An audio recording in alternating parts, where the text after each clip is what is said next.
Boa noite a todos. Boa noite, boa noite. Eu estava sentindo falta do boa noite. Boa noite, pessoal. Boa noite. Boa noite, boa noite. Boa noite, boa noite a todos. Boa noite, muito obrigado. Senadora, boa noite, senadora. Tudo bem? Pensei que eu tivesse com o horário errado. Eu também, eu estava aqui já. Porque vocês, militares como eu, pontualmente, 18 horas são 18 horas, não é, Almirante Liseu? 18. Não, mas senadora... Diplomatas também são muito pontuais. Diplomatas também são muito pontuais. Pode ser fuso Papa, fuso Zulu, fuso Oscar, depende. Não fui eu, hein? Não fui eu. Eu cheguei aqui antes da hora. Eu estava aqui antes da hora. Não, senador... mas embaixador Roberto, tudo bem? Tudo bem, senadora? Como vai a senhora? Claro, evidente. Como vai a senhora? Tudo bem? Bem. Parabéns, sucesso aí nesse novo desafio. Pelo menos é mais divertido que Genebra, né? Pelo menos é mais divertido que Genebra, né? Aí eu já não sei. O grau de diversão é equivalente, viu? Mas é diferente. Onde é que é a sede da Pepsi aí? Fica a 50 minutos de Nova York, ao norte. Em Purchase, fica na fronteira com Connecticut. Sabe que no Rio Grande do Sul foi um grande mercado da Pepsi. O Rio Grande do Sul foi onde ela mais vendia. Não sei porquê, mas foi um grande mercado. Eu não tenho dúvida que ela compra muito do Rio Grande do Sul também. Ótimo. Então, podemos começar? Vamos lá. Muito obrigado pela sua presença, Roberto. Eu queria não só para você, mas para os outros participantes, para os ouvintes de hoje, falar um pouco do grupo, né? Se vocês me permitirem, eu vou dividir a tela 1 minuto só. O grupo foi formado mais ou menos... Hoje eu estava fazendo as contas há 230 dias. E ele chama Personalidades em Foco. Quem deu o nome Personalidades em Foco é um dos membros que não está presente hoje aqui, que é o Delgado, né? Esses são os membros do grupo, né? O Almirante Léo Ferreira, mais antigo do grupo. Temos o Lars Grael também. Entre os civis, temos eu, Lars Grael, Emília e Sabrina. E o Guilherme. E o Guilherme. E o professor Reck. Professor Reck. Quer dizer, está mais ou menos equilibrado. Eu diria que está 50-50. Mas uma coisa nós não abrimos mão, viu, Roberto? Quem é militar, para ser membro do grupo, tem que ser de Marinha, senão não entra. Entendeu? Já tivemos vários pedidos do comandante do Exército, nós não aceitamos. Ex-ministro do Exército também nós não aceitamos. Tem que ser de Marinha. Dentro desse período, nós entrevistamos quase 50 pessoas. Essas aqui são as entrevistas que nós fizemos. Uma das melhores aqui é da senadora Ana Amélia, que está ali de vestido azul, com blusa amarela. Excelente entrevista. Tivemos jornalistas, executivos. Tivemos também a Regina Duarte, foi a primeira secretária da Cultura. Ela não saiu do governo, não foi porque ela foi mal aqui na entrevista, não. Ela foi muito bem aqui na entrevista. Não temos nada a ver com a saída dela do governo. Tivemos também alguns governadores, temos governador do Rio Grande do Sul, governador de Minas Gerais, outros governadores que não aceitaram vir. Eu não vou nem contar quem são. Mas tivemos também o nosso recorde de transmissão, foi na transmissão da Estação da Antártica, e passou de 400 viewers, e foi muito interessante também. Vários embaixadores, e do governo tivemos o general Heleno, o almirante Wilkes, que é o comandante da Marinha, do governo aqui nessa foto, o presidente do Congresso, Rodrigo Maia. Rodrigo Maia apareceu 2 vezes aqui, não deveria. Vários executivos, o vice-presidente da República e também o ex-presidente Temer, o general Echegói.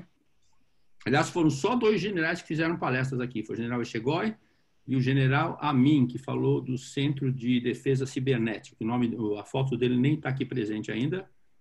E logo você vai fazer parte desse grupo aqui, desse honrado grupo de personalidades que ficaram em foco durante 1 hora e 15 minutos, 1 hora e meia. Quem não é membro do grupo, mas é como se fosse membro de ouro, é a senadora Ana Amélia, que ela nos ajuda a trazer convidados, e sempre as melhores perguntas são sempre as dela, E as piores perguntas, eu não vou falar de quem são, mas todo mundo concorda que acho que todo mundo sabe quem é. Então, por favor, eu gostaria de passar a palavra ao almirante Léo Ferreira, que em nome do grupo vai saltar. Embaixador, boa noite, bem-vindo a bordo.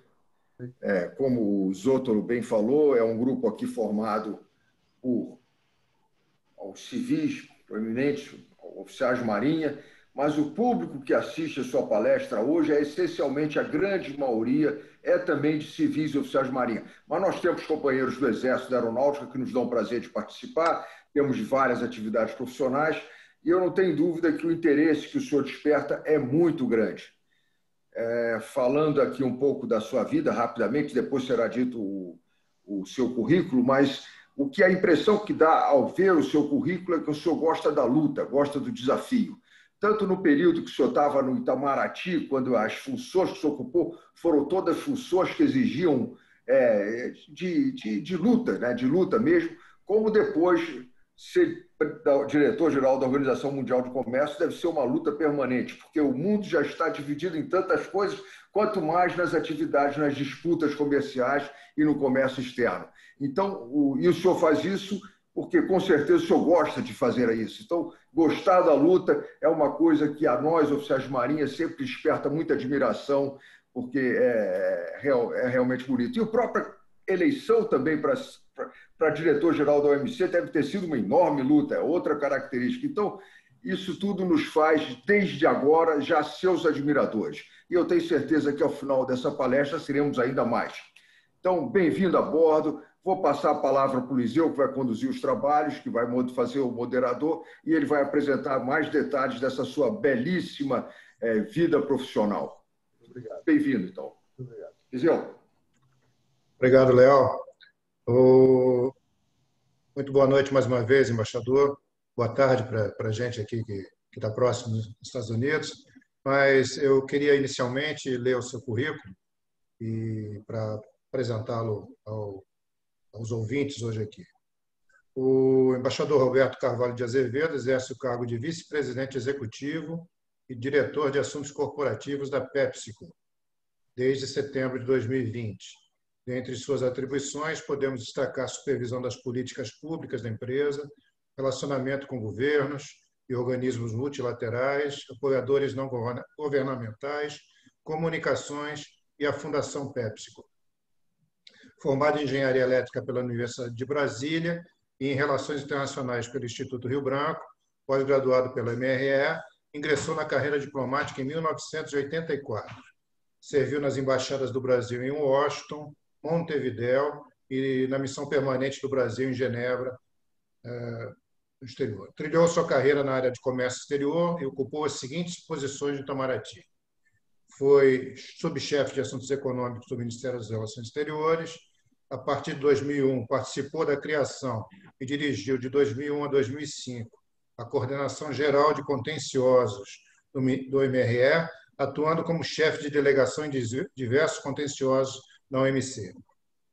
Em 2005 e 2006, passou a chefiar o Departamento Econômico do MRE, quando foi chefe da delegação brasileira na rodada de Doha.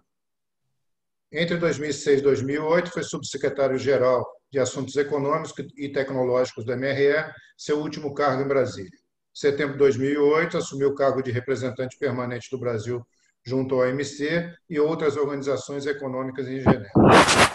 Em 7 de maio de 2013, foi eleito diretor-geral do OMC para um período de 4 anos, sendo o primeiro latino-americano a ocupar o cargo para um mandato completo a partir de 1º de setembro de 2013. Em 2017, foi indicado pelos membros da OMC por consenso para permanecer no cargo de diretor-geral da entidade por mais 4 anos, a contar de 1º de setembro de 2017.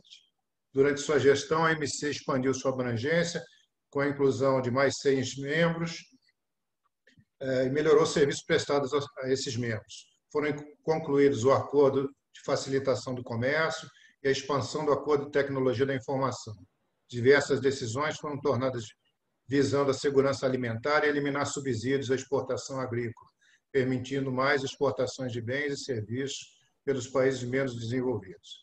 Sob seu mandato, novas plataformas criativas permitiram o lançamento de negociações sobre e-commerce, facilitação de investimentos e regulação de serviços. Em 31 de agosto de 2020, renunciou ao cargo de diretor-geral, um ano antes de completar seu segundo mandato. O embaixador Roberto Azevedo, natural de Salvador, Bahia, tem 63 anos, completados no último sábado, dia 3 de outubro. Aqui eu faço um parênteses, então, para lhe apresentar os cumprimentos, em nome de todos os presentes, com votos de muita saúde e felicidade ao senhor nesse novo caminho, agora que isso começa a trilhar. É casado com a embaixadora Maria Nazaré Farani Azevedo, atual representante permanente do Brasil junto à ONU em Genebra. O casal possui 2 filhas e 5 netos. A palavra está com o senhor, embaixador. Muito obrigado, Almirante. Obrigado a todos pela presença, pelo convite, o honroso convite, participar de um diálogo desse nível. É uma honra para mim, sobretudo se tratando de um colegiado, de um grupo que tem uma participação muito grande da Marinha. Meu pai foi dentista da Marinha, ele tinha até ranking de capitão de mar e guerra. E eu ia muito na base naval de Salvador e na escola de guerra, enfim, uma parte importante da minha vida. Eu mesmo sou reservista da Marinha, então tem um lado pessoal aqui que me gratifica muito estar com vocês. O grupo é muito diversificado e a nossa conversa, eu pretendia fazer uma coisa bastante abrangente, assim, com uma visão macro do mundo contemporâneo, até para permitir que na nossa interação se possa aprofundar nas áreas que sejam de interesse das pessoas que estão aqui conosco hoje. E falar do mundo atual sem falar do Covid seria um erro grave, mas eu acho que maior ainda seria o erro de não falar do que já existia antes do Covid, né? Então, eu começaria um pouco por aí, pelo mundo pré-Covid, e eu falaria de aspectos tanto econômicos quanto políticos, mas de uma maneira muito resumida. Do ponto de vista estrutural da economia mundial, eu acho que é muito importante nós termos presente o que vinha acontecendo. Nós vínhamos num mundo em transformação rápida, com avanços de tecnologia, com avanços na forma de produção mundial, com as cadeias de valor globais, com uma tensão muito forte no mercado de trabalho, né? Porque com os avanços tecnológicos e com a distribuição da produção mundial em várias sociedades, nós vimos os empregos desaparecendo ou sendo criados em outras áreas. Isso criava tensões muito fortes no mercado de trabalho. E se falava, mas não havia desemprego, né, antes do Covid. Havia sim, havia desemprego que os números não refletiam, porque o que existia era uma piora na qualidade do emprego. Então, pessoas que tinham empregos na área de transformação, de manufaturas, de siderurgia, por exemplo, aqui nos Estados Unidos isso era muito comum, de repente passaram a viver uma situação na área de serviços ou na área da economia informal, que o número não pegava, mas isso reduzia o salário, retirava a perspectiva de progresso da família, dos filhos. Então, a tensão no mercado de trabalho era muito forte. Essas coisas todas foram levando claramente a uma nova realidade política. Essa nova realidade política se manifestou de uma maneira muito clara nas eleições de várias economias importantes, inclusive a própria economia brasileira, que foi um momento de contestação do que tinha. Então, nós vimos países, nos Estados Unidos, por exemplo, nós tínhamos democratas, foi eleito um republicano. No Brasil, nós tínhamos um governo de esquerda, foi eleito um de direita. Na Inglaterra, o movimento do Brexit, de soberania, de olhar para dentro, tudo isso é resultado dessa mesma sequência. No México, nós tínhamos um governo de direita, foi eleito um de esquerda. Então, o que era um movimento de contestação, sobretudo de contestação do que existia. Junto a este movimento político interno, que levou a tendências, por exemplo, nacionalistas, né, e que procuravam culpar tudo que vinha de fora, o produto importado, culpando o imigrante, o que quer que seja, né? Procurando desviar a atenção para o que vinha de fora. Aliado a esse momento político, nós vimos também as tensões geopolíticas, né? Que ganharam uma dimensão muito diferente. Por exemplo, com tensões entre Estados Unidos e China, que é um novo eixo de confrontação ideológico e que não vai, aliás, desaparecer tão cedo. Todas essas coisas foram levando a uma desaceleração da economia mundial em função de incertezas, em função da própria guerra comercial que se estabeleceu, não apenas entre Estados Unidos e China, mas também com outros aliados em determinados setores econômicos, com retaliações de parte a parte. Isso foi criando um nível de incerteza tamanho que provocou uma evidente desaceleração da economia. Não chegamos a uma recessão, mas vinha desacelerando, e o comércio mundial, por exemplo, chegou a entrar em contração, né? Pela primeira vez desde 2008. Né? Nós vimos uma desaceleração muito leve, 0,1%, e aí, bom, veio o Covid. Mas esse era o quadro que existia, quer dizer, não podemos culpar tudo que está acontecendo ao Covid, nós já vimos um quadro complicado, né? Com o Covid, aí eu diria dois componentes muito importantes. O primeiro componente foi a paralisação de grande parte da economia mundial, por um lado, e o segundo, uma aceleração das mudanças estruturais que já vinham acontecendo antes do Covid. Né? Então, são dois movimentos importantes, vou falar um de cada vez. No que diz respeito a paralisia da economia, uma coisa que ficou muito óbvia foi o impacto econômico de uma maneira geral. A economia mundial desacelerou, parou, né? De uma certa maneira, o motor vinha rodando e cortou-se o combustível. Né? Então, nós vimos com muita clareza uma desaceleração forte da economia mundial, e o impacto dessa desaceleração ele foi diferenciado de país a país e de setor a setor. Né? Então, por exemplo, em áreas como América Latina, o impacto de desaceleração econômica está sendo muito forte. Né? A previsão é de que vai estar entre 6% e 7% de desaceleração esse ano. Isso é um número altíssimo. Não se vê uma coisa dessa ordem de grandeza desde a crise dos anos 30 do século passado. A Europa também vai ter uma desaceleração muito forte, na faixa de 7% a 7,5%, também uma coisa muito forte. Estados Unidos estão desacelerando em 3,8%, que é um valor alto também, mas eles vinham num momento econômico bom, né, de uma certa forma. Então, começou a ter agora uma desaceleração muito forte. E do mundo, de uma maneira geral, 4,5%. Ele fala, 4,5% não é tão ruim, não. É bastante ruim porque nós antes tínhamos as economias emergentes crescendo, que puxavam, mesmo em 2008, em 2009, a economia mundial não desacelerou, não entrou em recessão. Né? Não entrou em recessão porque você tinha China, Brasil, Índia e uma boa parte do mundo em desenvolvimento que vinha crescendo e conseguiu segurar a queda da economia mundial. Dessa vez, não é isso que está acontecendo. Em termos de setores, tem alguns que foram mais evidentemente afetados do que outros. Na área de serviços, por exemplo, serviços de entretenimento, serviços de hospitalidade, de transporte, restaurantes. Tudo isso foi afetado de uma maneira desproporcional. Na área, por exemplo, de transporte aéreo, nós estamos vendo um impacto muito forte, impactos, aliás, que podem levar ao desaparecimento de empresas, ao desaparecimento de companhias, né? Que, se não tiverem o apoio continuado do governo, vão desaparecer, elas vão falir. E, se elas falirem, vão levar com elas milhares de empregos mundo afora que dificilmente voltarão. E, se voltarem, não vão voltar nesse setor, vão voltar em outros setores, o que não significa que, portanto, vai reabsorver o pessoal que foi demitido. Né?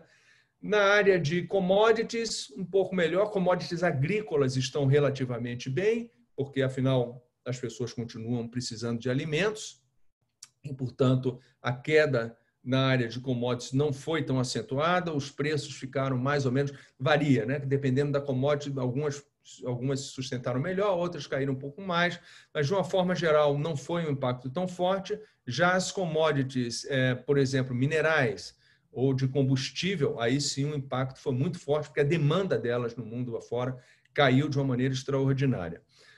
Enfim, um resultado muito diferenciado de lado a lado.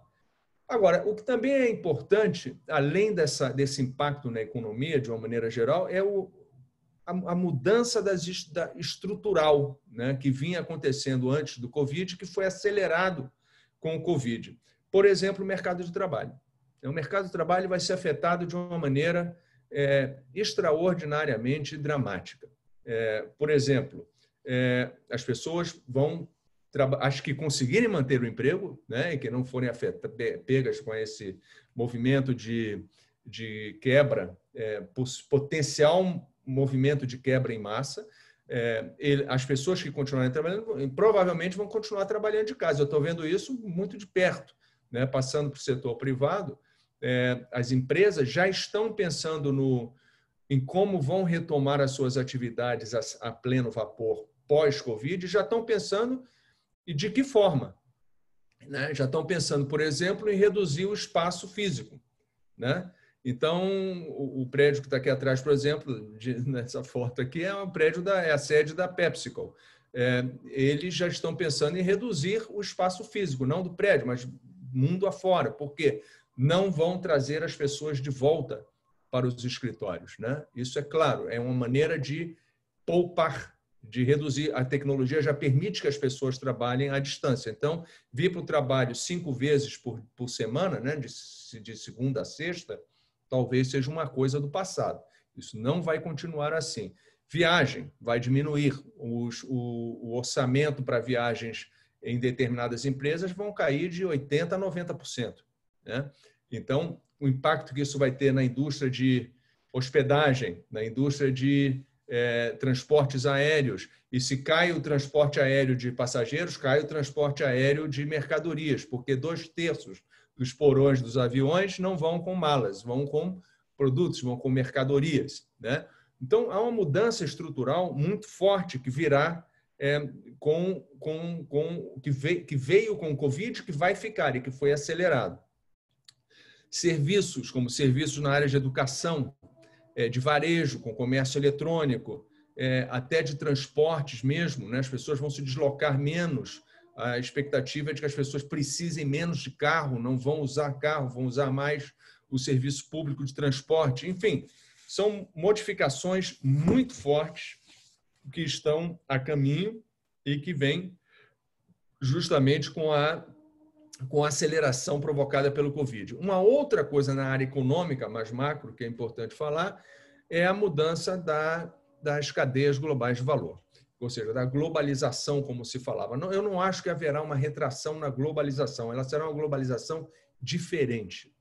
Por quê? Porque o que ficou muito claro é que, com a globalização pré-Covid, o que se verificou foi uma concentração da produção e da distribuição de vários produtos em alguns países. A China claramente virou uma grande plataforma de distribuição de produtos manufaturados, de produtos industrializados, foi mudando da área de têxteis, depois para a área de produtos eletrônicos e está se sofisticando cada vez mais, mas vai perder o papel, na minha opinião, vai perder o papel de ser a plataforma industrial do mundo. Por quê? Porque está se buscando agora a diversificação. Eu não acho que a ideia de você trazer o emprego de volta para o país vai vingar. É inviável em várias situações, inclusive por uma questão de custo, né? É muito caro fabricar determinadas coisas no território nacional, é importante diversificar, e você trazer a sua produção toda para o território nacional não diminui o risco, porque se você tiver uma ruptura qualquer dentro do seu território nacional e você tiver com todo o seu parque estabelecido domesticamente, você vai aumentar o risco, você não vai diminuir o risco, né? Então, a ideia é você viabilizar uma pulverização dos suprimentos, o que oferece oportunidades para países como o Brasil, por exemplo, né, que vinha fora das cadeias globais de valor, de uma certa forma. Esquece um pouco a parte agrícola, que é uma exceção, eu acho, na realidade brasileira, mas todo o resto do parque industrial pode voltar a se integrar e se integrar de uma maneira mais ativa nas cadeias globais. Isso é o que eu vejo em termos de cenário econômico político mundial. Acho que as tensões geopolíticas não vão desaparecer. Isso tem um impacto muito forte no multilateralismo, e eu vou rapidamente aqui falar sobre o multilateralismo, que é afetado por dois movimentos políticos, a meu ver. O primeiro deles é essa tendência ao nacionalismo, a olhar mais para dentro. É uma introspecção da política dos países, né? Olharem mais para dentro. Que é resultado daquelas mudanças estruturais e dos movimentos políticos que eu já mencionei. Essa reorientação para dentro, né, gera com ela, leva com ela ou traz com ela uma desconfiança do multilateral. O multilateral primeiro, não deu resultado, porque todas essas tensões, essas mudanças, essas rupturas e essas tensões no mercado de trabalho, elas foram provocadas apesar da existência desse sistema multilateral. Então, o sistema multilateral, na cabeça da política moderna, ele é inoperante, ele é ineficaz, então é necessário que ele mude, é necessário que ele se adapte, né, de uma certa forma, e isso é fundamental, que ele reconheça que ele precisa se atualizar, ele precisa mudar. E não é mudar só, mudar o secretariado ou mudar uma maneira... Não, ele tem que mudar de uma maneira mais substantiva. E a outra coisa são as tensões geopolíticas que também estão afetando o sistema multilateral. Quer dizer, muito do que acontece na OMC, das tensões que a gente viu na OMC no passado recente, na OMS também, na Unesco também, e em outros organismos internacionais, tem como, vamos dizer assim, ingrediente central a tensão geopolítica entre Estados Unidos e China, que é uma tensão que é muito diferente das anteriores, né? Essa bipolaridade já existiu no passado, né? Nós sabemos disso. No pré-guerra, você tinha um pouco na área econômica entre Estados Unidos e Inglaterra, né? Liderando quem é o líder da economia mundial, Estados Unidos ou Inglaterra. Mas ali era uma tensão econômica, não era uma tensão de ideologia política, não era uma tensão militar, né? Era econômica estritamente. Essa mudança foi depois para Estados Unidos e União Soviética, na época, né? E ali você via, sobretudo, uma tensão militar e de orientação ideológica, mas não econômica. Não havia uma competição propriamente econômica ali. A União Soviética nunca desafiou os Estados Unidos como líder da economia mundial. Com a China, isso muda, porque aí sim há uma tensão nas três esferas. Na esfera econômica, a China é percebida nos Estados Unidos como uma ameaça à sua hegemonia econômica no mundo. Militar também, é uma outra potência nuclear e com capacidade militar expressiva, e de modelo político, né? Também cria um desafio para o modelo tradicional da democracia capitalista ocidental. Enfim, isso não vai também acabar, não adianta torcer que mude a eleição, que a eleição traga um novo presidente, alguma coisa assim. Isso é uma tensão estrutural que transcende o partidarismo, a meu ver. Tanto nos Estados Unidos e na China, muito menos. Então, essa não é um quadro que vai se alterar, e o sistema multilateral vai ter que conviver com isso durante um bom tempo, e é um desafio que eu não saberia prever aonde nós vamos terminar, mas que precisa ser enfrentado de frente, não tem como contorná-lo. Então, é isso um pouco. Eu acho que são algumas palavras que podem dar um pontapé inicial para a nossa conversa. E, mais uma vez, muito obrigado a todos pela companhia e pelo convite. Muito obrigado, embaixador. Nós vamos passar, então, para o período nosso de debates. Eu, como mediador aqui, tenho o privilégio de fazer a primeira pergunta. Então, eu queria voltar para a OMC e perguntar ao senhor se essas tensões extremadas entre Estados Unidos e China, mas a União Europeia também entrando, ou seja, dos países desenvolvidos com os países em desenvolvimento. E aí a minha pergunta se refere a isso: como a China se coloca dentro da OMC, já que existe uma reclamação muito forte americana sobre a China ter seus subsídios e não ser devidamente penalizada por causa disso? A configuração dessa tensão dentro de um organismo como a OMC, por exemplo, ela não é muito óbvia, até pela forma como os Estados Unidos procuraram colocar os seus pleitos, né, dentro da organização. Então, por exemplo, não se vê muito claramente essa divisão países desenvolvidos de um lado, países em desenvolvimento do outro. Isso não se coloca, né? Varia muito, isso é muito matizado. Por exemplo, não há uma aliança dentro da OMC evidente entre Estados Unidos e União Europeia, muito pelo contrário. Há uma tensão muito forte entre eles, os Estados Unidos questionando muito o sistema, propriamente dito, dizendo que esse sistema precisa mudar, é um sistema que viabiliza o desenvolvimento econômico de um país, a China nesse caso, que não joga as regras do jogo, que distorce o mercado, que faz coisas que não deveriam ser compatíveis com o sistema multilateral comercial. A União Europeia matiza um pouco mais. A União Europeia diz, não, vamos mudar sim, mas o sistema é importante, o sistema é bom, o sistema funciona, né? Precisamos alterar, ajustar, arrumar, mas ele não é um sistema que é contra os nossos interesses e precisa ser preservado, né? E essa tensão entre os dois é muito forte na OMC. A China, por seu lado, diz, olha, eu cumpro as regras, estou fazendo exatamente o que as regras dizem que tem que ser feito. Esse é o argumento chinês. Fazendo tudo aqui. Se vocês acham que eu não estou fazendo, me questiona lá no mecanismo de solução de controvérsias. Se eu perder, eu mudo, né? A minha regra, minhas práticas, etc. E, de uma maneira geral, a China tem efetivamente mudado. Quer dizer, perdeu um contencioso, ela muda do jeito dela. Da mesma forma que os outros também mudam do seu jeito, né? Quer dizer, ela está jogando as regras do jogo da maneira dela. Agora, não tem nenhum interesse muito expressivo em ver mudanças nas regras, porque as regras, de uma certa forma, servem, eu acho, aos interesses chineses e ao momento econômico, político que eles vivem.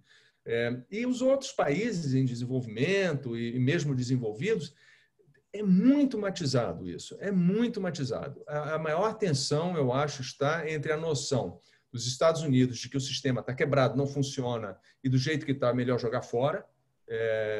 E precisamos, portanto, mudar, e eles estão dispostos a mudar, a tentar mudar. E a tensão entre os outros que têm menos essa visão de que o sistema não funciona e está quebrado, né? Quer dizer, dá para melhorar, mas ele está funcionando de uma certa forma.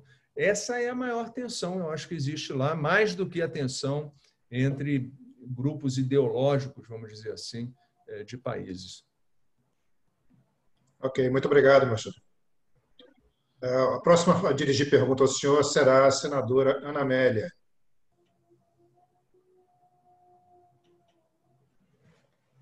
Está com o microfone fechado, senador. Caro embaixador Roberto Azevedo, recomendações à embaixadora Lelé, por favor, tá? A minha, não esqueça, por gentileza. Eu começo a pergunta como o senhor começou a sua exposição, pandemia, e a pergunta é, o Donald Trump nos Estados Unidos, ele politizou e fez o negacionismo da pandemia, e é candidato agora à reeleição, quando o senhor falou também que a esquerda perdeu para a direita. A esquerda voltará ao poder nos Estados Unidos, e ele também atacou o multilateralismo da OMS.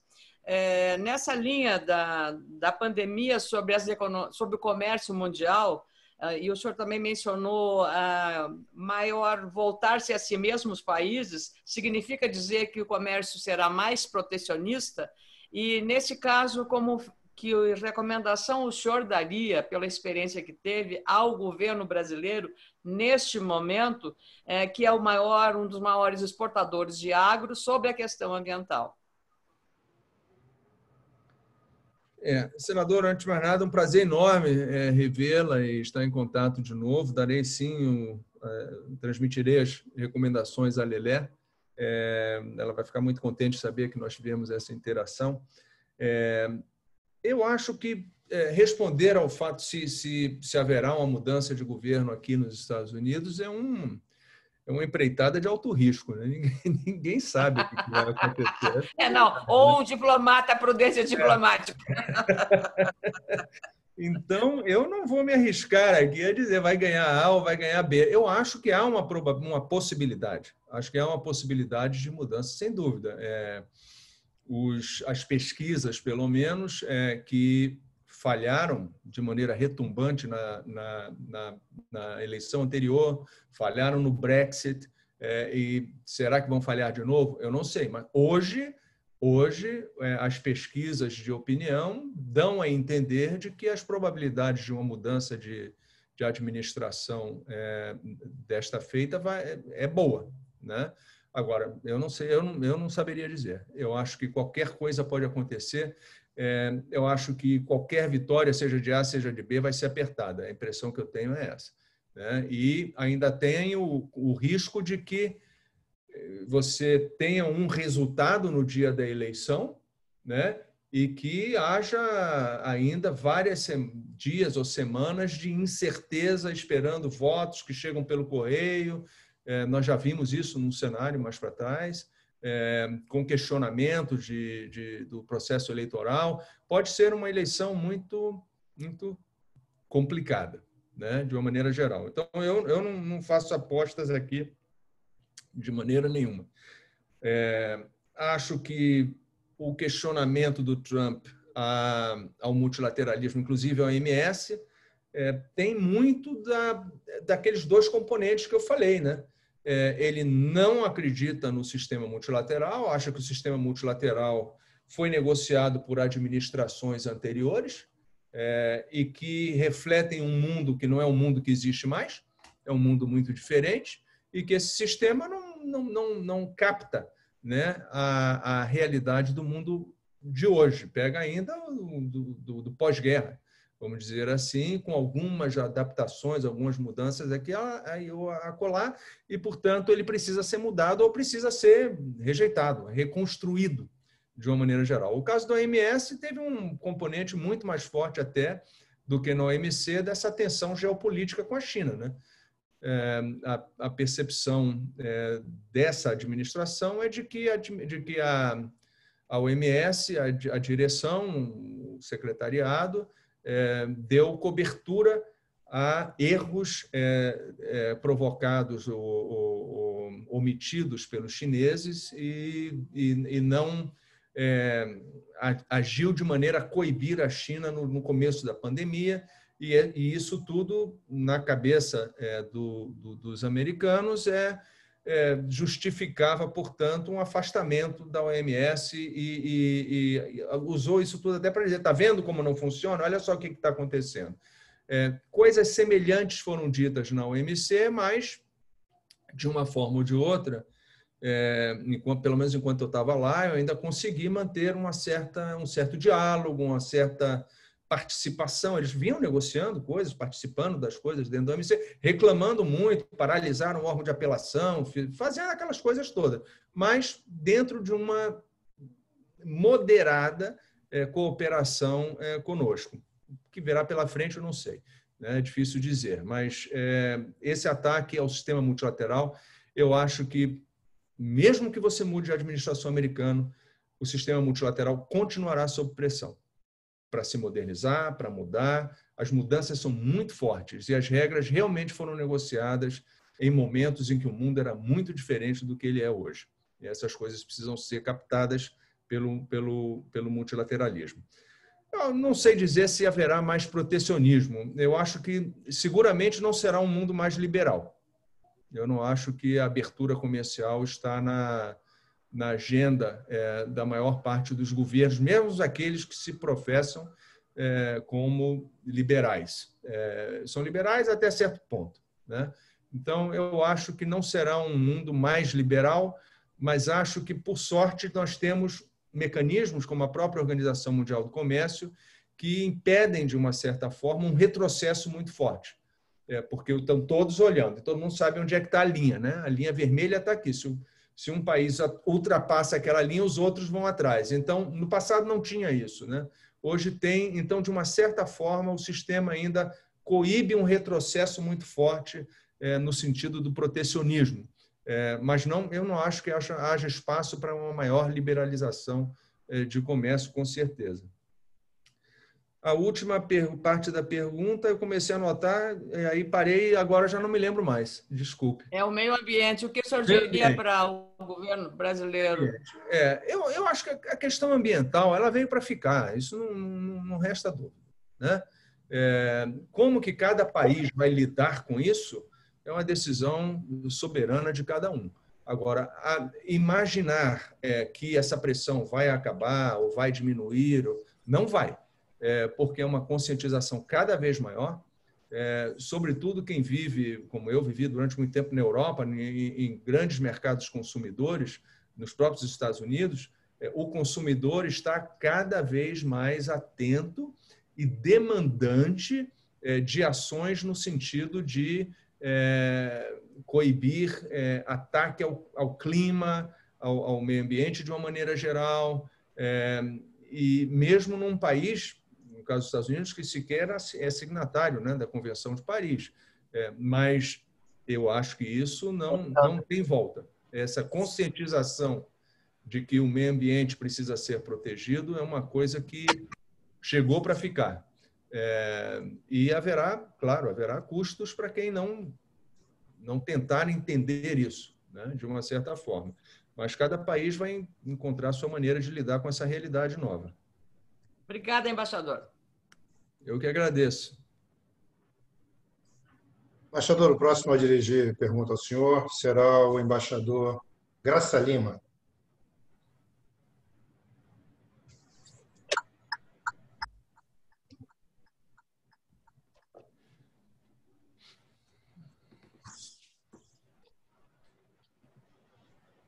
Seu microfone está fechado, embaixador.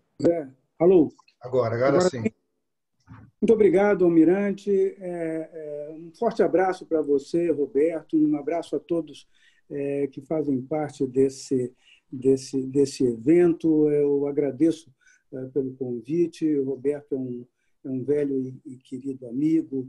Trabalhamos juntos. E eu teria até trabalhado mais até de perto com ele se não tivesse tomado essa decisão corajosa, inclusive, de ter se afastado como diretor-geral da OMC um ano antes do previsto. É claro que ele tinha suas boas razões institucionais, e ele sempre merece o nosso carinho, o nosso respeito, a nossa admiração pelo trabalho que fez. É sempre um prazer enorme estar com ele em qualquer circunstância.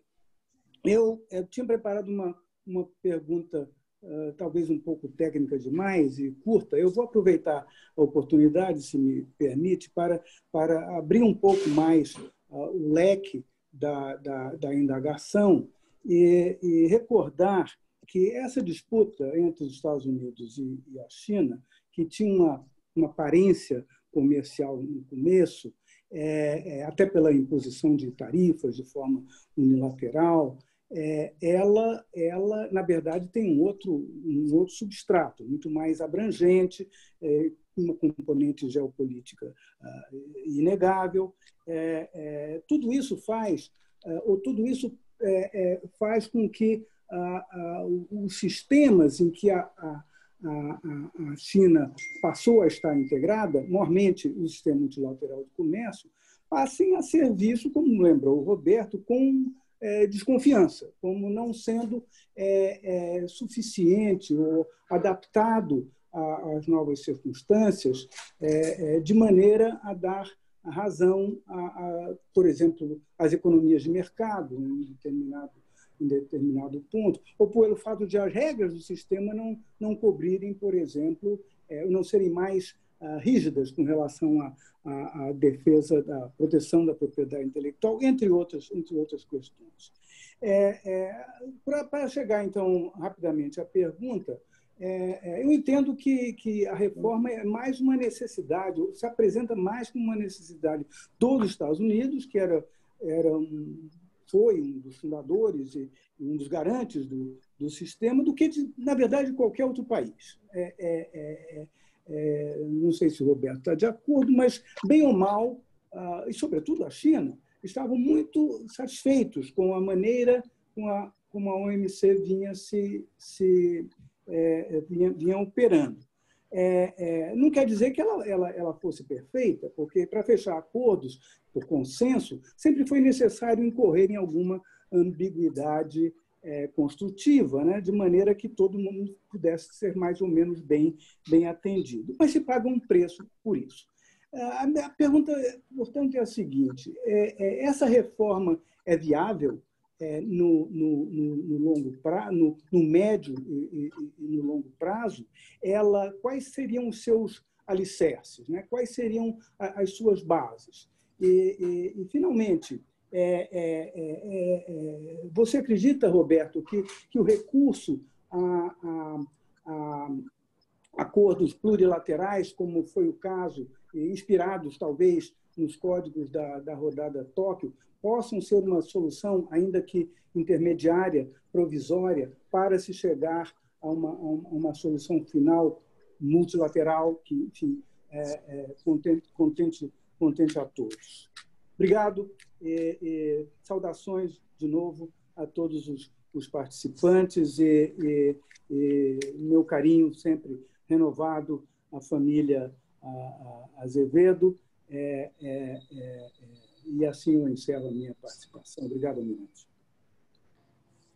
Muito obrigado, Graça. E para os que não sabem, o Graça, além de um grande amigo, durante um período da minha carreira, foi meu chefe também. Então, muito do que eu aprendi e sou, devo a ele.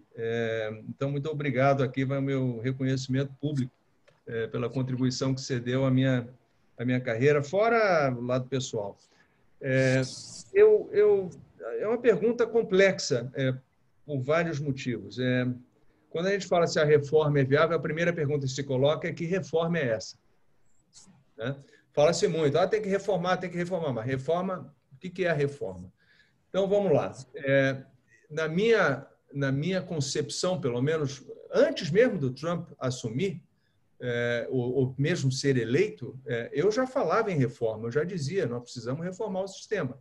Um dos motivos porque eu dizia isso era porque eu vinha percebendo, bom, como você, né, Graça, eu já faço OMC há muito tempo, e eu venho notando que a OMC ela vinha se enrijecendo de uma maneira muito rápida e de uma forma difícil de reverter.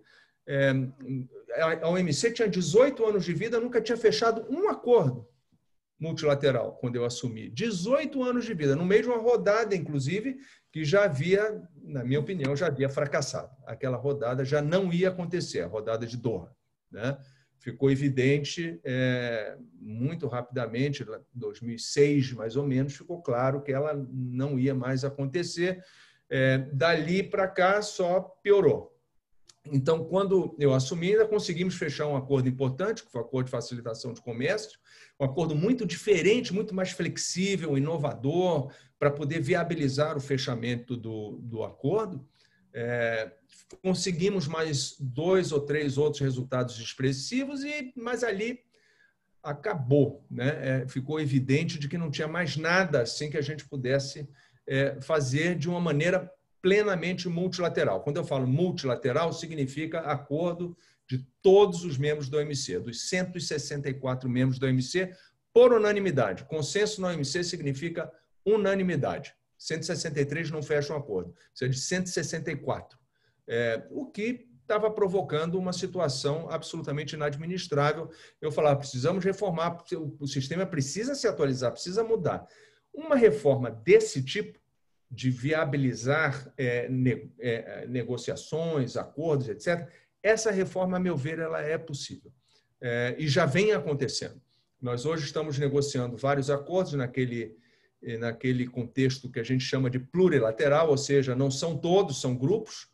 Nós temos grupos de 70, 80, 90, até 100 países negociando coisas importantes, inclusive comércio eletrônico é uma delas. Nesses grupos estão representados mais de 90% do comércio mundial, né? Agora, não tem todos os membros da OMC, alguns estão de fora. Agora, o resultado é que você vai desenvolvendo, você vai atualizando o sistema, quando essas negociações chegarem a termo, e, a meu ver, tem tudo para chegar a bom termo. Vai ser difícil, sempre é difícil as coisas, mas é possível. Essa reforma, ela é possível, de viabilizar acordos, de começar a retomar a atualização das disciplinas, das regras, isso é possível. Agora, se nós estivermos falando, até mudar o órgão de apelação, ajeitar o órgão de apelação, acho que isso é possível, tudo isso é possível. Agora, tem alguns que têm uma ambição maior de reforma, né? Uma ambição, por exemplo, é uma uniformização das tarifas, né? O que, por exemplo, os americanos têm dito há muito tempo é que não faz mais sentido eu ter uma tarifa média que fica em torno de 3%, 2%, 4%, e ter países de grande expressão econômica, como é o caso da Índia, como é o caso do próprio Brasil, como é o caso da China, de terem tarifas médias muito mais elevadas. Por exemplo, o Brasil tem uma tarifa média de mais de 10%. Eu acho que a tarifa média consolidada, quer dizer, registrada na OMC, é para cima de 20%, uma boa parte é no topo de 35%. A Índia tem 1/3 do seu universo tarifário livre, ela pode aplicar a tarifa que quiser, e os americanos têm dito, olha, isso acabou, não é mais possível viver num mundo assim, com esse tipo de assimetria tarifária. Então, temos que fazer uma renegociação, isso já vem sendo dito. Quem ler as declarações das autoridades americanas nas entrelinhas, isso já está sendo dito publicamente. Agora, aí o sarrafo está muito mais alto. Uma coisa desse tipo, o sarrafo está muito mais alto. Então, se a reforma é essa, eu tenho minhas dúvidas sobre a viabilidade dela, pelo menos no curto prazo, né? Agora, a outra reforma de flexibilizar, de fazer uma coisa mais rápida, de ajudar e reformular o órgão de apelação, esse tipo de coisa, isso eu acho que dá para fazer. Então, de novo, a chave aqui é qual é a reforma de que nós estamos falando. Desculpe, só para complementar, acordos plurilaterais são uma boa ideia? Essa é ela. É essa que eu estou dizendo que pode. Essa eu acho que pode. Eu não tenho a menor dúvida. MPA é uma solução intermediária que seja para um novo órgão de apelação? MPA, o Multi-Party para o órgão de apelação. Eu acho que é um caminho, mas não é suficiente. Eu acho que ele é um caminho, até você é um dos árbitros, né, do MPIA, parabéns pela reação, mas eu acho que não é suficiente. Eu acho que ainda é preciso caminhar um pouco mais, porque tem muita gente grande de fora, inclusive os Estados Unidos, né? Obrigado, Roberto. Eu que agradeço. Embaixador, a próxima a dirigir a pergunta ao senhor é o Dr. Roberto Teixeira da Costa. Almirante Viseu, primeiro meus cumprimentos de um grupo como esse. Eu tenho notado uma certa comoditização dos lives, onde a qualidade está caindo verticalmente. E é muito interessante ver aqui que a qualidade... Desculpe, fechou seu microfone. Seu microfone fechou agora, doutor Roberto.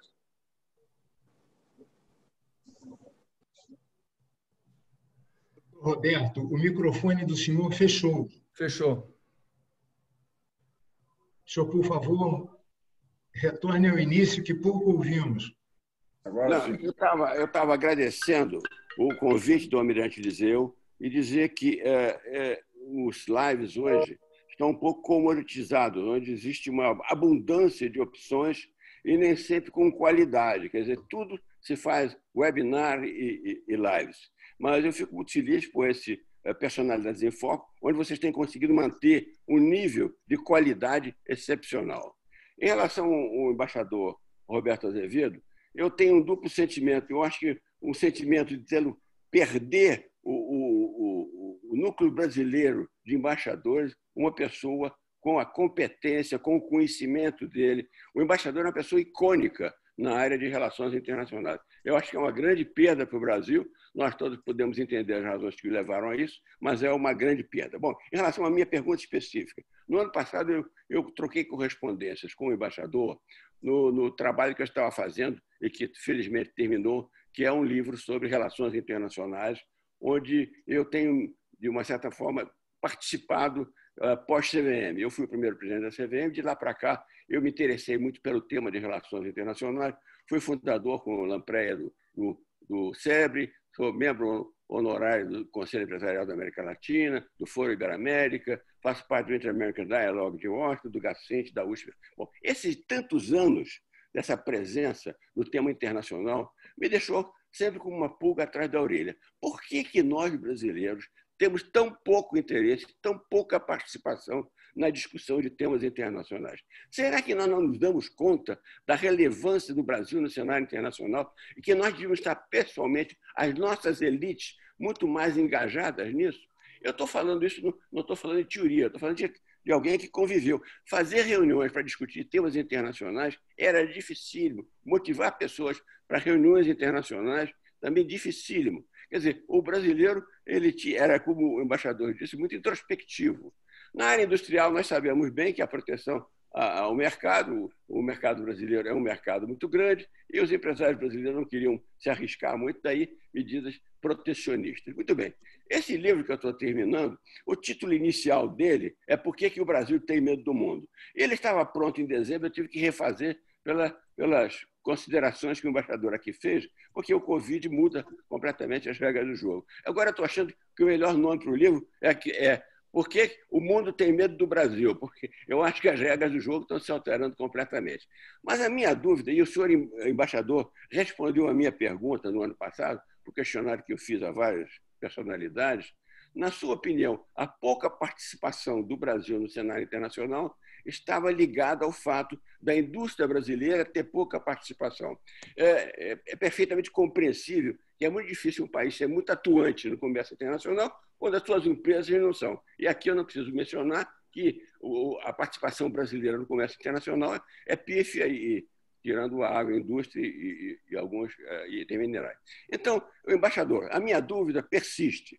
E agora que o senhor colocou aí muito bem, quer dizer, será que nos anos para frente o Brasil vai se dar conta que ele tem que ser um protagonista mais importante do cenário internacional, que nós temos que lutar mais por nossa presença em fóruns importantes, ou devemos nos conformar de sermos produtores de produtos sem valor agregado, onde olhamos muito para nós mesmos e não para fora? Pelo que o senhor descreveu anteriormente, a minha resposta a esse dilema está certamente embasada. Quer dizer, o senhor está vendo um mundo muito mais fechado e muito mais introspectivo. Será que eu estou errado? Eu não acho que o senhor esteja errado, muito pelo contrário. Enfim, se essa foi a resposta que eu dei, eu não tenho nenhuma dificuldade em mudar respostas, viu? Eu não sou uma pessoa que dou uma resposta hoje, depois, 3 anos depois, tenho que manter aquela resposta porque eu já dei... Não, se eu achar que as coisas mudaram, eu estava enganado, eu mudaria a minha resposta com a maior tranquilidade, mas não, neste caso não mudaria, não. Eu acho que, de uma maneira geral, e a percepção que eu tenho vendo outros países, né, também, eles são muito mais engajados nas discussões de temas internacionais na medida em que os interesses econômicos deles, sobretudo, evidentemente os políticos também, mas que os interesses econômicos deles estão associados e vinculados aos desdobramentos no exterior. Na medida em que você tem um parque produtivo que está essencialmente voltado para o mercado doméstico, esse tipo de engajamento é menor. Isso não é só uma coisa que se verifica no Brasil, mundo afora. Né? No mundo afora é mais ou menos isso. Quanto mais aberto, mais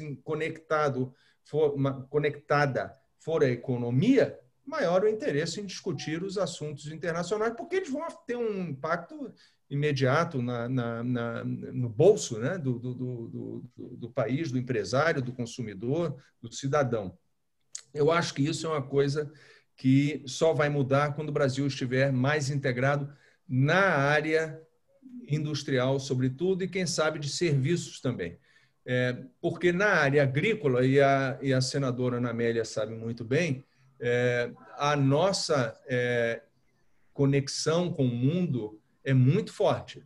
É muito forte, e o setor agrícola brasileiro está super atento a tudo que está acontecendo no mundo. Durante a negociação, por exemplo, da rodada Doha, o setor agrícola brasileiro conversava comigo um dia sim e outro também. Estava o tempo inteiro conectado, fazendo propostas, fazendo simulações, coisas desse tipo. O setor industrial, menos, né? mais no sentido defensivo. Né? Então, olha, quando tiver redução de tarifa, não reduz muito não reduz muito não. Mas não tinha nenhuma agenda propositiva, agressiva, no sentido de baixar a tarifa dos outros. Não, porque baixar a tarifa dos outros significa que a minha vai baixar também. Então, eu continuo achando que a participação da economia no mundo é muito importante para determinar o grau de interesse dos empresários, dos acadêmicos, dos próprios formadores de opinião na discussão da economia internacional. Agora, dito isso, pode-se mudar? Eu acho que sim. Acho que sim, mas continuo dizendo, não vai mudar se não aumentar a competitividade do produto nacional. E o produto brasileiro na área industrial, não na área agrícola, e eu tenho dito que o Brasil não é um exportador agrícola tradicional, não é um exportador de commodity, porque na área agrícola nós exportamos muito produto de valor agregado. Então, não é só a commodity pura, nós temos uma sofisticação na área de alimentos que vai muito além do que o Brasil era no século passado. De Minas Gerais também, a CBMM tem produtos que ela agregou valor e hoje é um grande exportador mundial. Agora, outro fato notório, quer dizer, eu estava na minha pesquisa, eu vi um artigo muito interessante de 1986, onde uma articulista, ela comentava o fato dos políticos brasileiros estarem totalmente ausentes das discussões internacionais. Quer dizer, isso também é uma característica brasileira. O tema eu comentei isso com um amigo seu e meu grande amigo, o Marcos Azambuja, e o Marcos disse: Roberto, relações internacionais não dá voto, pode tirar voto, por isso as pessoas não querem se meter não querem meter a mão nessa cumbuca. É uma realidade. Eu me lembro no começo da minha carreira, e não tão no começo assim, quando nós estávamos negociando a rodada de Doha, era muito difícil conseguir que o próprio setor empresarial brasileiro se engajasse nisso e que nos desse munição, né? Quantas vezes eu tive que ir à Fierj, no Rio de Janeiro, à Fiesp, em São Paulo, para pedir insumos. O que a gente quer, onde estão nossas sensibilidades, onde que eu posso negociar um pouco mais, o que eu preciso tirar, quais são nossos interesses. Uma enorme dificuldade. Com o passar do tempo, isso foi mudando, né? Que à medida que você vai criando a dinâmica, né? As pessoas vão se dando conta da importância daquela negociação, do impacto que aquilo pode ter. Isso foi mudando, mas foi um enorme esforço. Eu me sentia muito solitário como negociador brasileiro no começo da rodada de Doha. Aos poucos, isso foi mudando. O setor agrícola foi mais rápido. O setor agrícola foi mais rápido. O setor industrial foi mais complicado para conseguir engajamento. E aí, se eles não estão engajados, imagina o político que está pensando no voto do fim do mandato, alguma coisa assim. É muito mais complicado. Mas, embaixador, não perca esse seu acervo de relações internacionais e coloque-o sempre à disposição do Brasil. Isso seria uma perda inestimável. Não, o senhor não se preocupe com isso. Continuo brasileiro, continuo ligado nessas coisas, tenho um enorme interesse nisso tudo. Não acho que o Brasil perdeu um diplomata ou perdeu uma pessoa interessada nesses assuntos.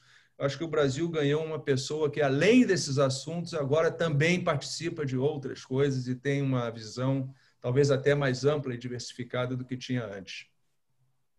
Muito bem, muito obrigado. Embaixador, a próxima a dirigir pergunta ao senhor será a professora Sabrina Medeiros. Olá, boa noite, embaixador. É um prazer recebê-lo aqui no nosso grupo. Eu queria lembrar aqui os 10 pontos em que a OMC diz que ela pode ajudar, né? Então, a OMC tem uma cartilha para o público geral e ela diz que existem 10 pontos onde ela pode atuar, que são, né? Ela pode cortar os custos de vida e elevar os padrões de vida das pessoas, ela pode resolver disputas e reduzir tensões comerciais, ela pode estimular o crescimento econômico e o emprego, cortar o custo de fazer negócios internacionalmente, incentivar a boa governança, ajudando os países a se desenvolverem, dar ao fraco uma voz mais forte, apoiar o meio ambiente e a saúde e contribuir para a paz e estabilidade, sendo eficaz sem chegar às manchetes, diz lá a cartilha, né? Desses 10 pontos, onde o senhor diria, né, que são, quais desses pontos são os pontos centrais para uma reforma institucional, né? Então, existem alguns mecanismos que foram criados, inclusive na sua ótima gestão, participação, por exemplo, de grupos informais. Então, para além das institucionalidades, os grupos formais, existem grupos informais de países em desenvolvimento que têm tido grande atuação. Quais são esses mecanismos que podem vir a surgir no momento de uma reforma em atenção a exatamente aqueles pontos que a OMC ainda está struggling, né, assim, em relação aos seus objetivos. Muito obrigada mais uma vez. Não, eu que agradeço e obrigado por me lembrar da cartilha. Essa cartilha nós preparamos, acho que no começo do meu mandato, do meu primeiro mandato, essa cartilha, né? E ela vem sendo recirculada. E são todos pontos muito válidos. Agora, se você perguntar para todos os membros da OMC o que eles pensam daqueles 10 pontos, a resposta não vai ser unívoca, não. Você vai ter alguns que vão dar ênfase mais em uns, outros em outros, vai ter uns que não vão gostar de certas coisas.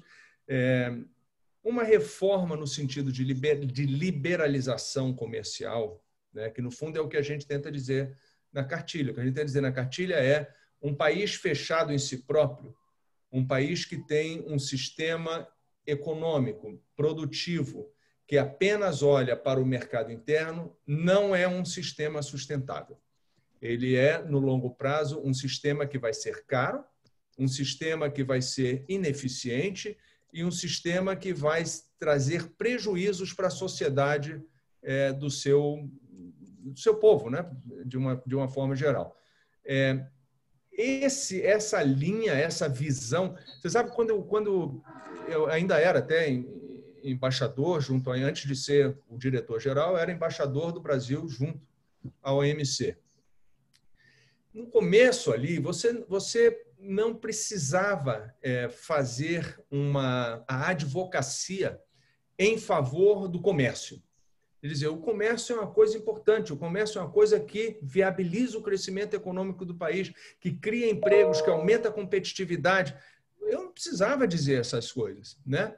Mas com o passar do tempo, e mais agora, mais recentemente, depois dessas movimentações políticas, dessa polarização política, nacionalismo, etc., que vieram, em parte, na esteira da crise financeira lá de 2008, 2009, né? Essa coisa foi aumentando depois daquilo.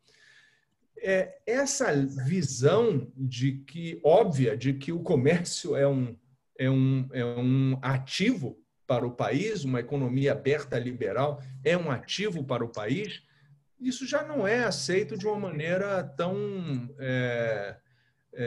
acrítica, vamos dizer assim, né? Pelos vários governos, pelos vários países. Hoje em dia você tem que explicar, olha, o comércio é bom, mas por que é bom? Então está tirando emprego aqui, está tirando emprego ali, isso aqui. Não, mas aí você tem que explicar, são coisas setoriais. No geral é bom.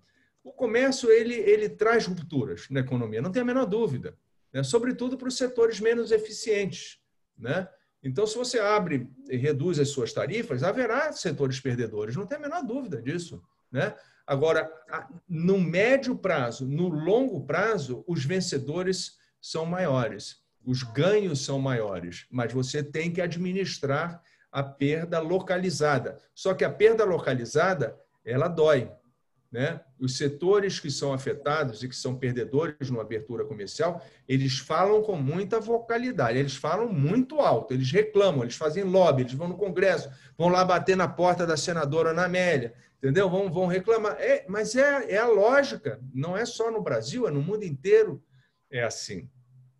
Então, essa reforma que a gente está falando de um mecanismo, de um sistema que viabiliza um comércio mais aberto, um comércio menos obstruído, com alavancagem global, não é uma coisa óbvia mais. Não é uma coisa óbvia mais. Então, eu acho que, antes de mais nada, é importante você ter também as condições políticas, né, para fazer esse tipo de reforma. Uma coisa que eu tenho dito, com alguma frequência até, é que as pessoas perguntam: como é que você resolve esses problemas estruturais, né? De desemprego tecnológico, por exemplo, né? De 10 empregos que são perdidos no país, o comércio, as importações, ele é responsável por 2 deles. Os outros 8 empregos que são perdidos por avanços tecnológicos, né? Melhorias na produção, aumento de produtividade. Todo mundo fala, vamos aumentar a produtividade, vamos aumentar a produtividade. Isso é uma coisa boa, A produtividade significa que vai ter alguém na rua, né? É fazer a mesma coisa com menos gente. Isso é produtividade, por definição, né?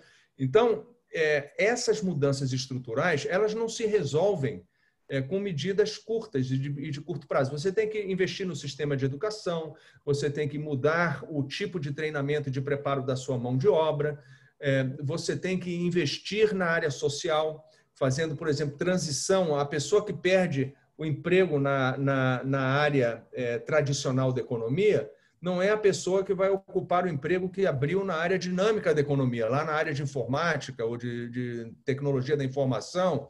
Então, você tem que ter programas para transitar essas pessoas, que mantenham o padrão de vida dessas pessoas durante um certo período, enquanto elas procuram um novo emprego. Então, são mudanças de estrutura, não só no sistema educativo, como no sistema de proteção social, como no sistema de treinamento de mão de obra. É isso falando o básico, o óbvio, o ululante, né?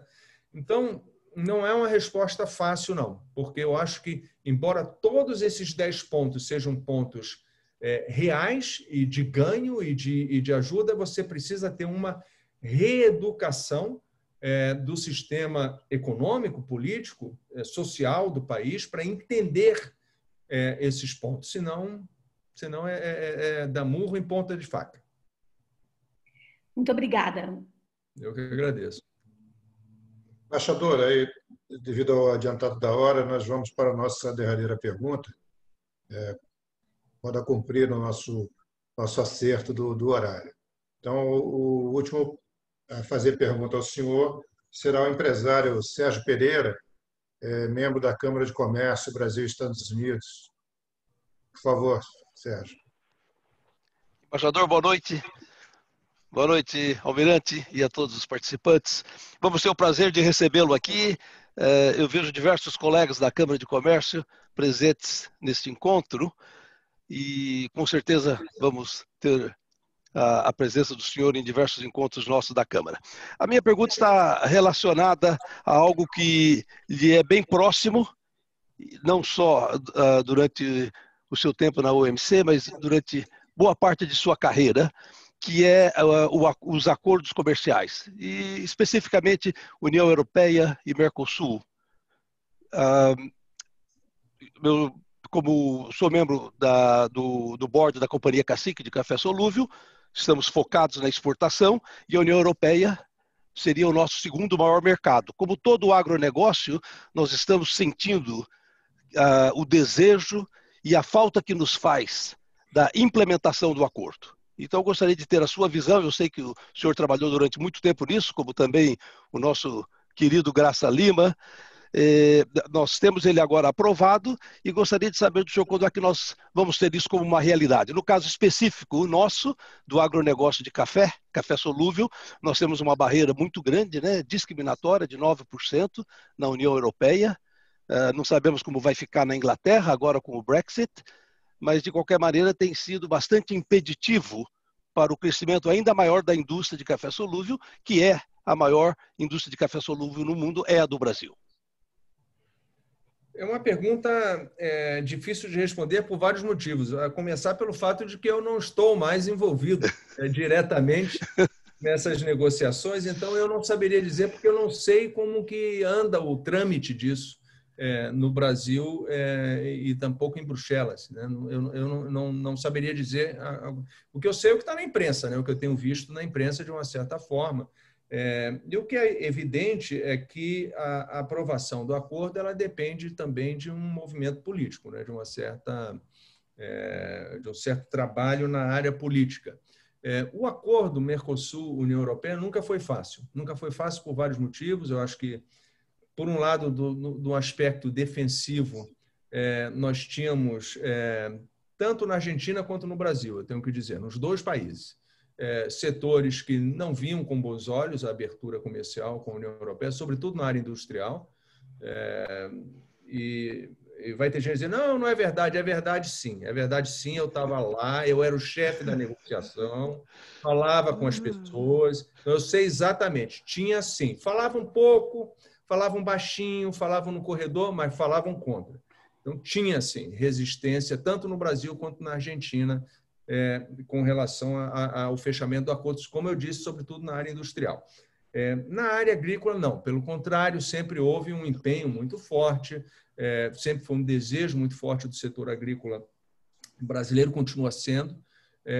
E na parte defensiva, eu acho que isso mais ou menos se resolveu recentemente. Eu acho que o acordo foi negociado de uma maneira que atende aos interesses comunitários europeus, vamos dizer assim, no sentido de encontrar uma abertura de mercado que justifique a abertura agrícola que eles fariam, né? Agora, no setor agrícola, portanto, na área defensiva da União Europeia, esse é um assunto que sempre será muito sensível, né? Os europeus temem muito a competitividade do produto agrícola e do agronegócio brasileiro. Não tem a menor dúvida disso. Haverá justificativas políticas, muitas delas justificadas, pelo motivo que seja, algumas delas apenas escamoteando uma posição defensiva com relação à área agrícola, que eles entendem não são competitivos quando entra o produto brasileiro. É claro que toda negociação desse tipo, a produção, ou melhor, a abertura do mercado agrícola, ela é administrada, ela é cautelosa, vem por meio de cotas, vem de toda cheia de limitações, coisas desse tipo, mas mesmo assim há um certo desconforto da parte deles. Então, há um misto das duas coisas, eu acho, tanto da parte defensiva do ponto de vista agrícola, quanto por questões políticas. A União Europeia são 20, sei lá quantos países são agora, 27, 26? 28, enfim, são muitos países e eles têm, pelo menos até o Brexit, né? Depois caiu. Eles têm visão diferenciada. Essas questões políticas às vezes surgem de um grupo de 2 ou 3 daqui e não de outros. Tem tensões internas, né? A minha esperança é de que ele se viabilize e que seja implementado rapidamente.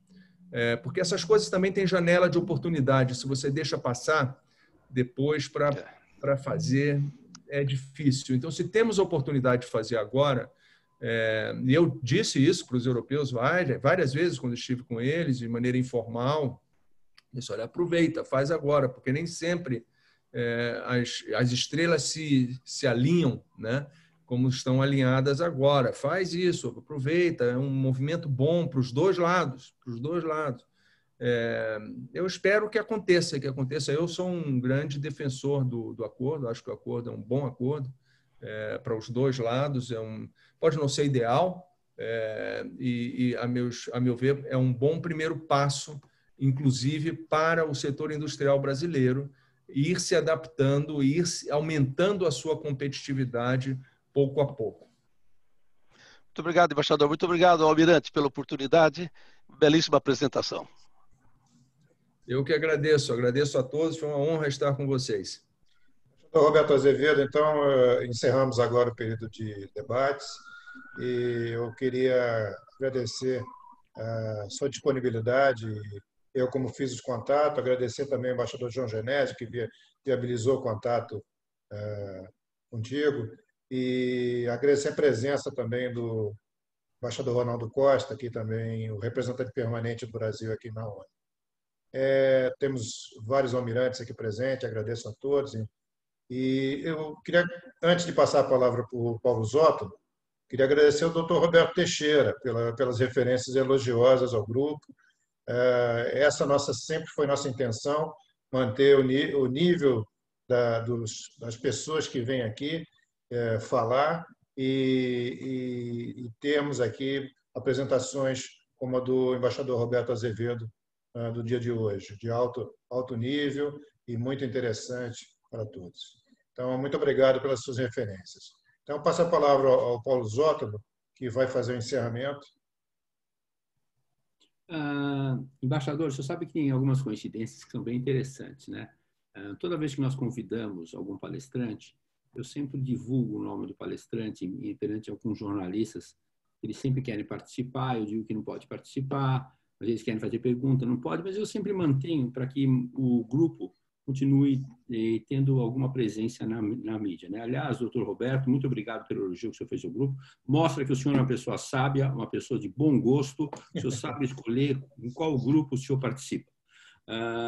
Mas uma coincidência que aconteceu foi que o doutor Roberto se referiu ao senhor como uma figura icônica. E sempre que eu passo o nome, como eu disse, dos palestrantes, eu recebo como resposta dos jornalistas: esse cara não, esse cara é muito chato, não, ele não entende nada. E no seu caso, especificamente, me permite até dizer, eu recebi uma mensagem do William Vac que diz o seguinte: figura icônica, ele é uma fera. Realmente a sua apresentação hoje mostrou isso, né? O senhor foi muito bem. Eu fiquei muito triste de ouvir uma coisa que o senhor falou, que realmente eu fico triste de constatar, que é a falta de internacionalização do empresário brasileiro, né? O brasileiro fica tentando ainda, dizer, ele se apega ao protecionismo brasileiro. Está mudando, viu, Paulo? Eu quero dizer, para não ser mal interpretado, eu acho que é uma coisa que está mudando pouco a pouco. Eu acho que tem uma geração de empresários jovens e que reconhecem que é importante o mercado internacional. Eu sinto uma certa mudança, mas ainda não estamos lá, mas já tem uma turma muito boa. Eu espero que sim. Eu não tenho visto isso na área industrial, não. Tenho visto isso na área tecnológica, em outras áreas, mas na área industrial, não. Que os empresários brasileiros continuam ainda se valendo da proteção de mercado, trabalhando com grandes margens, né? Inclusive, vai ser até um fato interessante, embaixador. O senhor começando a sua vida agora no mercado com a Pepsi, que é um mercado dentro do mercado altamente competitivo, que é o mercado de bebidas, no qual eu trabalhei durante 10 anos. Na hora que o senhor comparar a margem bruta de uma empresa que nem a Pepsi nos Estados Unidos, que trabalha com 20%, versus a empresa brasileira que trabalha com 50%, mostra porque o brasileiro adora o protecionismo e não quer sair da zona de conforto que ele vive, né? Continua querendo exportar pão de queijo, açaí e café em pó. Mas a sua apresentação foi muito boa, eu agradeço muito a sua presença. A gente tem sempre uma tradição aqui de perguntar ao time de futebol, mas eu não vou perguntar agora, eu vou esperar.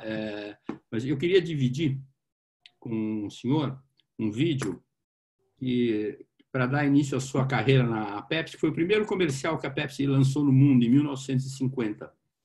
Deixa eu ver se eu acho ele aqui. Normalmente a imagem não sai boa, mas a intenção é boa, o senhor pode ter certeza.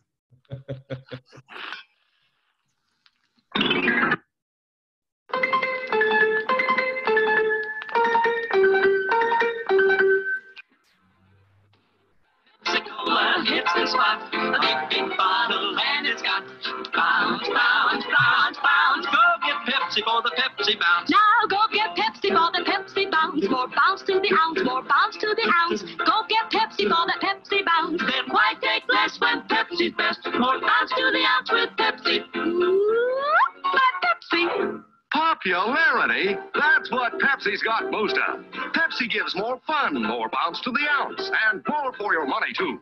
Wherever the crowd gathers, you're sure to find Pepsi. So why take less when Pepsi's best? Buy Pepsi by the carton.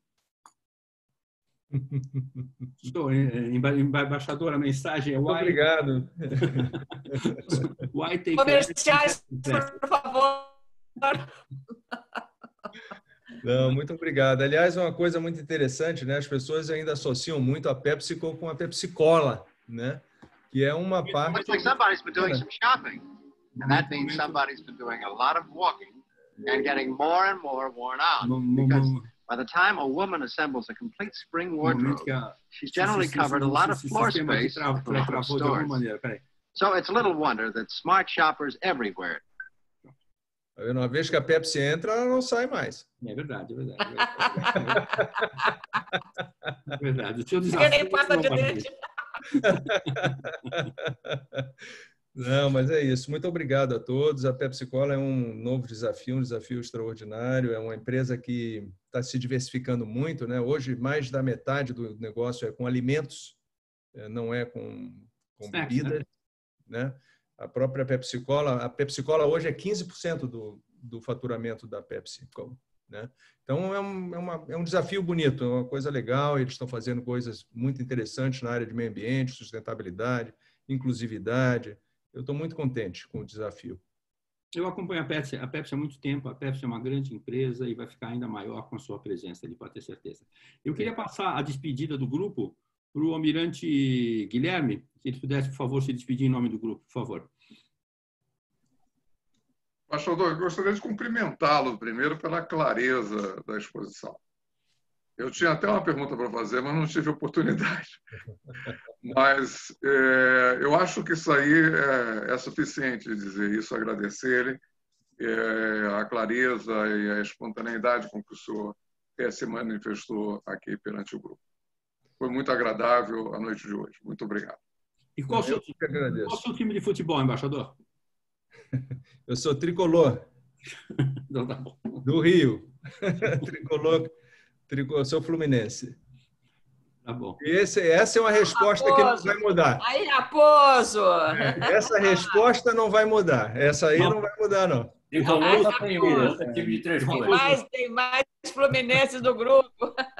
Raposo, aqui é o primeiro à esquerda aqui do... Eu acho que em todas as telas são iguais. O primeiro à esquerda aqui do quadradinho, que não perguntou e vai ficar bravo comigo por não ter deixado espaço para ele perguntar, é fluminense também. Mas, compensação, ele ganhou um presente. Ele é torcedor do Fluminense. Eu consigo ver da minha casa a sede onde recebeu o primeiro escrete, como dizia brasileiro. É mesmo? Aqui em Laranjeiras. Muito bem, muito bem. Eu, baiano, mas fluminense. Eu queria pedir a todos uma salva de palmas ao embaixador e um agradecimento. Eu que agradeço.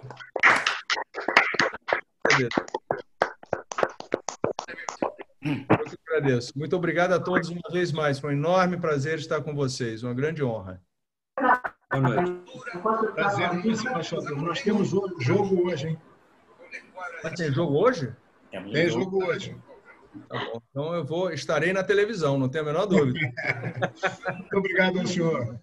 Um abraço, até logo a todos. Qual é o jogo? Fluminense Olaria pela terceira divisão?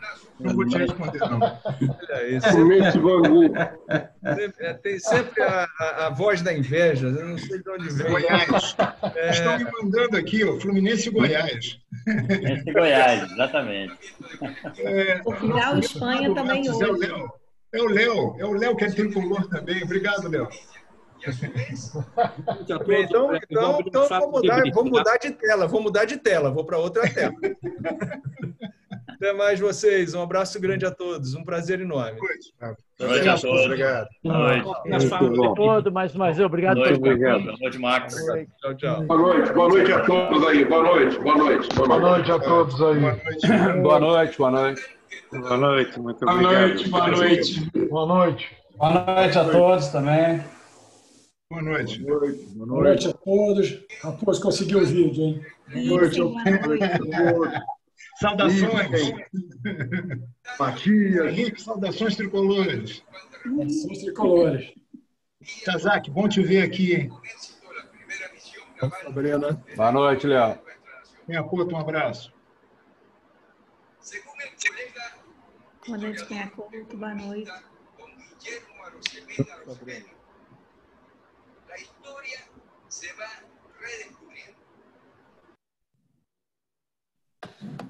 Ah,